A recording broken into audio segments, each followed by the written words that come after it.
காதல்ல பல வகை உண்டு. இந்த காதல்ல ரொம்ப ஆச்சரியப்படுத்தக்கூடிய ஒரு காதல் ஒன்று இருக்கு. அது பார்க்காத காதல். சரி பிரிச்சுக்குங்க. ஆனா இது புதுசா இருக்குண்ணே. புதுசா இருக்கு. புதுசா இருக்கு. இப்ப நான் ஃப்ரெண்டுக்காரங்க ரவுண்டு கட்டுவாங்களா, ஏரியா விட்டு ஏரியா போனா உருவே அடிப்பாங்களா இப்படின்னு அந்த காதல் என்பது நமக்கு தெரிஞ்சிருக்கும்.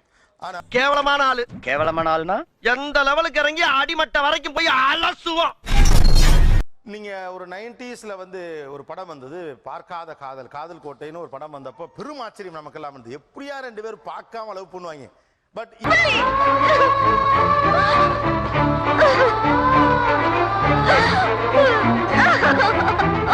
இப்ப கொஞ்சம் சகஜமாயிருக்கு. ஆக்சுவலா பார்த்தா பார்க்காமல் காதல் திருமணம் செய்து கொண்டவர்கள், பார்க்காமலேயே காதலித்தவர்கள் இவ்வளவு பேர் வந்து ஒரு ஷோல உட்கார்ந்துருக்கிறது முதல்ல ஆச்சரியம் தான்.